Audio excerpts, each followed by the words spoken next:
भावलपुर के कुछ विलेजेस ने देखा एक एयरक्राफ्ट जो हवा में ऊपर नीचे हिल रहा है, जिसे इनविजिबल रोलर कोस्टर हो।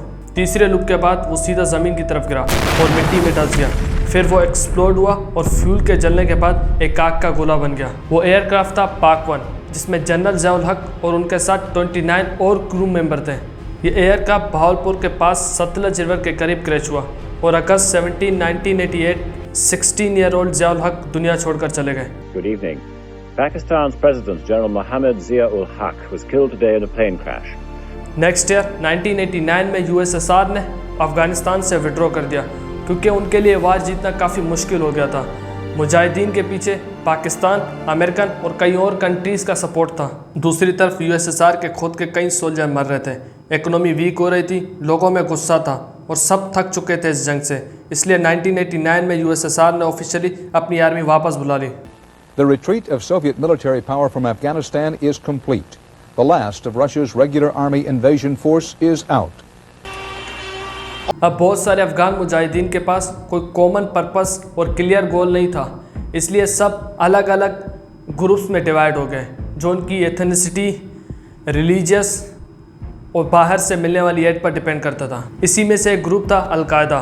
अलकायदा को ओसामा बिन लादेन ने बनाया था 1988 में।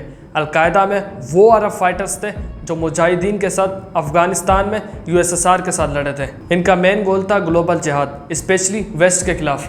11 सितंबर 2001 अलकायदा ने 4 कमर्शियल प्लेन हाईजैक किए यूएसए के अंदर। सबका टारगेट अलग अलग स्ट्रेटेजिक जगह थी। अमेरिकन एयरलाइन फ्लाइट 11 सुबह 8:46 में प्लेन सीधा वर्ल्ड ट्रेड सेंटर के नॉर्थन टावर से टकराता है, न्यूयॉर्क सिटी में।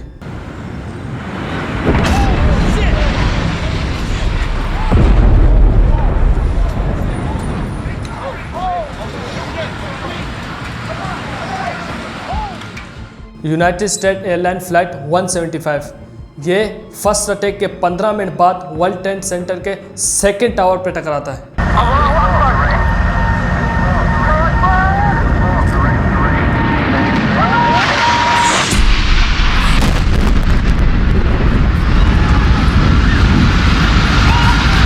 अमेरिकन एयरलाइन फ्लाइट 77 9:37 को प्लेन ने पेंटागन को हिट किया, जो यूएस डिफेंस का HQ है।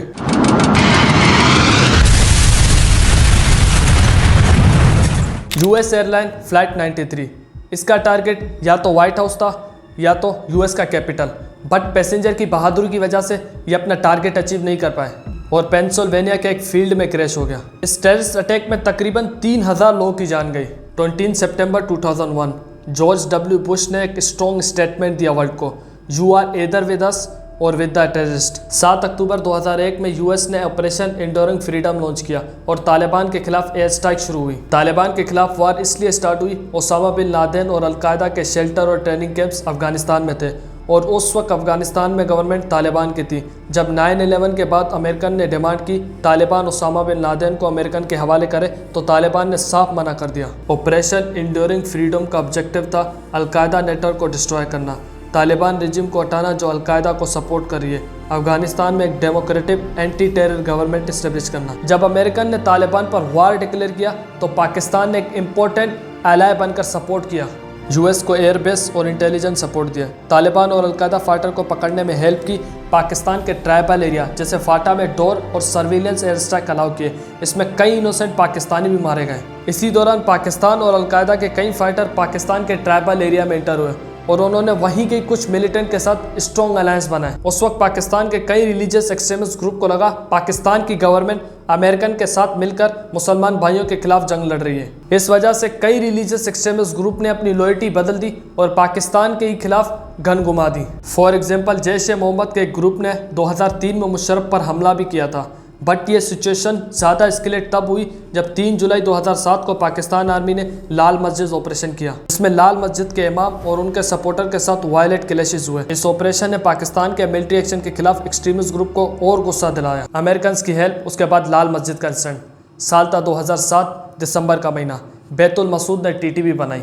इसमें अलग अलग ट्राइबल रिलीजियस एक्सट्रीमिस्ट ग्रुप शामिल हुए। मसूद तालिबान, बेजोरी तालिबान, स्वात मिलिटेंट और सेक्टेरियन ग्रुप जैसे लश्कर जंगी। टीटीपी का ऑब्जेक्टिव था पाकिस्तान आर्मी से बदला लेना, क्योंकि उन्होंने अमेरिकन की हेल्प की, मुसलमान भाइयों के खिलाफ जंग लड़ी और पाकिस्तान में तालिबान स्टाइल इस्लामिक रूल लाना। इन सब एक्सट्रीमिस्ट रिलीजियस ग्रुप का एक ही फाउंडर था, ज़ियाउल हक। ज़ियाउल हक की जिहाद पॉलिसी और इस्लामाइजेशन के कॉन्सिक्वेंस। 2040 पेशावर स्कूल मैसेकर, जिसकी बात मैंने पार्ट 1 के इंट्रो में की थी। 2023 Peshawar Moscow bombing. 2023 Karachi police station attack. ऐसे ही हज़ारों अटैक्स टीटीपी ने किए इनोसेंट पाकिस्तानीज़ पर। पाकिस्तान बनने के बाद पहले कुछ सालों तक सुन्नी और शिया कॉन्फ्लिक्ट इतने ज़्यादा नहीं देखने को मिलते थे। दोनों कम्युनिटीज़ मिलजुल कर रहते थे। उनका डिफरेंस सिर्फ मज़हब या कल्चर लेवल तक ही होता था। लेकिन 1980s के बाद सिचुएशन पूरी तरह से बदल गई। 1979 में ईरान में अयतुल्ला खोमेनी के लीडरशिप में इस्लामिक रेवोल्यूशन आया, जिसमें शिया आइडियोलॉजी को ग्लोबल लेवल पर एक नया पावर मिली। यह इवेंट सुन्नी अरब स्टेट, खासकर सऊदी अरेबिया को एक नया खतरा लगा। सऊदी अरेब जो सुन्नी और वहाबी आइडियोलॉजी को फॉलो करता है, उसे डर था कि ईरान पूरी मुस्लिम वर्ल्ड में शिया इन्फ्लुएंस फैलाएगा। सऊदी अरेबिया ने पाकिस्तान में पैसे और सपोर्ट देना शुरू किया। हज़ारों सुन्नी मदरसा बनाए। इन मदरसों में वहाबी और सुन्नी स्ट्रिक्ट और सख्त रिलीजियस थिंकिंग प्रोमोट की गई। ज़िया के मिलिट्री डिक्टेटरशिप ने भी इन मदरसों को प्रमोट किया और ज़िया के जो लॉज भी थे ना, वो भी सुन्नी आइडियोलॉजी को ज़्यादा प्रमोट करते थे। फॉर एग्जांपल, ज़िया की गवर्नमेंट ने हर मुस्लिम से फोर्सफुली ज़कात का पैसे काटना शुरू किए, लेकिन शिया लोग ज़कात का सिस्टम नहीं मानते और 1980s में शिया कम्युनिटी ने इस्लामाबाद में काफ़ी बड़े प्रोटेस्ट किए। हैन कैसलिंग जो जर्मन पॉलिटिकल साइंटिस्ट हैं, उन्होंने अपनी book faith unity discipline the ISI Pakistan में लिखा है, सऊदी अरेबिया ने 1980s के दौरान पाकिस्तान में दियोबंदी और सुन्नी आइडियोलॉजी को प्रमोट किया, जिसका कोर रीज़न था ईरान के शिया इन्फ्लुएंस को रोकना, और इस प्रोसेस में एंटी शिया सेंटिमेंट भी बढ़ाए गए, जिसका असर भी हमें देखने को मिला। SSP सिपाही साहबा पाकिस्तान 1985 में पाकिस्तान के जंग डिस्ट्रिक्ट में बनाई गई। इसके फाउंडर मौलाना हक नवाज जंगी थे। इस एरिया में सुन्नी मेजोरिटी में थे, बट शिया लैंडलॉर्ड का इन्फ्लुएंस काफ़ी ज़्यादा था। यह ग्रुप एक सुन्नी देवबंदी एक्सट्रीमिस्ट ग्रुप था, जिसका सिंपल एजेंडा था शिया मुसलमान को नॉन मुस्लिम डिक्लेयर करना और पाकिस्तान को सुन्नी स्टेट बनाना। यह ग्रुप एंटी अहमदी, एंटी शिया और एंटी बरेली है। इस ग्रुप को फंडिंग अरब्स और जंग के लोकल बिजनेसमैन ने किए। SSP के फाउंडर मौलाना हक नवाज जंगी ने ओपनली शिया के खिलाफ फतवे दिए, काफिर काफिर शिया काफिर जैसे स्लोगन पॉपुलर किए और शिया प्रोसेशन के अगेंस्ट रैलीज और वायलेंस को जस्टिफाई किया।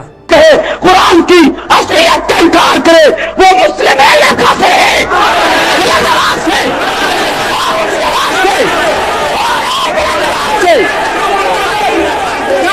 ज़िया ने सेक्टेरियन हेट्रेड फैलाने वालों को रोका नहीं, क्योंकि उनका अपना भी इंटरेस्ट था। उनको लगता था कि इस्लामाइजेशन के लिए शिया कम्युनिटी एक थ्रेट है। बहुत से शिया स्कॉलर्स का यह भी मानना है SSP बनाई ज़ियाउल हक ने। 22 फरवरी 1990 को मौलाना हक नवाज जंगी को असैसिनेट किया गया जंग डिस्ट्रिक्ट में। किलर ग्रुप को कंफर्मेशन क्लियर नहीं थी, लेकिन SSP के सपोर्टर्स ने इस अटैक का ब्लेम शिया मिलिटेंट ग्रुप पर लगाया, स्पेशली तहरीक निफाज फ़िक़्ह जाफरिया से जुड़े लोगों पर शक किया। हक नवाज जंगी की असैसिनेशन के बाद शिया सुन्नी टेंशंस और ज़्यादा एक्सट्रीम हो गए पाकिस्तान में।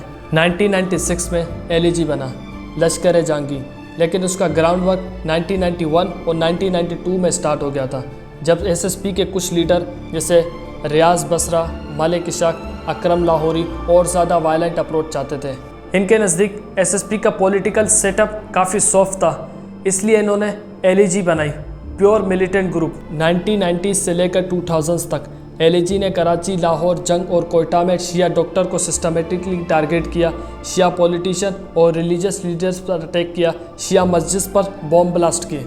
LEG की कुछ मेजर अटैक्स की बात की जाए तो 28 मई 2010 लाहौर अटैक, 2 अहमदी मस्जिद पर कोऑर्डिनेट अटैक हुआ। मॉडल टाउन और गारी साहू, मोर देन 19 अहमदीज किल, डजन इंजर्ड। रिस्पॉन्सिबिलिटी लश्कर जंगी और तहरीक तालिबान पाकिस्तान ने ली। इन्वेस्टिगेशन के बाद पता चला कि LEG के ट्रेन मिलिटेंट थे जो TTP के साथ कोऑर्डिनेट में थे। 2021 में मच मैसेकर, हज़ारा कम्युनिटीज़ के खिलाफ मैसेकर, ऐसे ही हज़ारों इंसिडेंट में गिना सकता हूँ आपको। अब बात करते हैं ब्लास्फेमी लॉ की।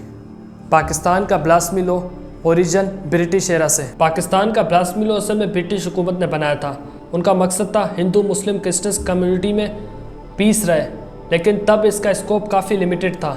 लेकिन 1980s के टाइम पर जनरल ज़ियाउल हक ने इन लॉज को और ज़्यादा स्ट्रिक्ट बनाया, ताकि अपने मिलिट्री डिक्टेटरशिप को इस्लाम के नाम पर बरकरार रख सके। इसी दौरान सेक्शन 295C इंट्रोड्यूस हुआ, जिसमें प्रॉफिट मोहम्मद सल्लल्लाहु अलैहि वसल्लम की तौहीन पर सजाए मौत या उम्र कैद का लॉ बना। इस लॉ में प्रॉब्लम क्या है? ब्लास्फेमी का कोई क्लियर डेफिनेशन नहीं है, इसमें सिर्फ इल्ज़ाम ही काफ़ी है, सबूत की ज़रूरत ही नहीं होती। पुलिस और जज भी डरते हैं क्योंकि अगर वो अक्यूज़ की तरफ झुकते हैं तो खुद पर इल्ज़ाम लग सकता है। TLP आज इसी लॉ के ज़रिए इतनी ज़्यादा स्ट्रॉन्ग है, जिनका नारा यही है कि गुस्ताख रसूल की एक ही सज़ा, सरतन से जुदा, सरतन से जुदा। और आपको पाकिस्तान में ऐसे काफ़ी केसेस मिल जाएंगे जिसमें किसी को पहले मार दिया, बाद में सबूत ढूंढ रहे हैं उसके खिलाफ कि उसने ब्लास्फेमी की भी है या नहीं। अगर मैं केसेस के डिटेल की बात करूं या केसेस के बारे में बात करना स्टार्ट करूं तो एक न्यू वीडियो बन सकती है। सो अब तक के लिए तो यही है, मिलते हैं नेक्स्ट वीडियो में। अल्लाह हाफिज़। अगर वीडियो अच्छी लगे तो शेयर ज़रूर करना। Thank you.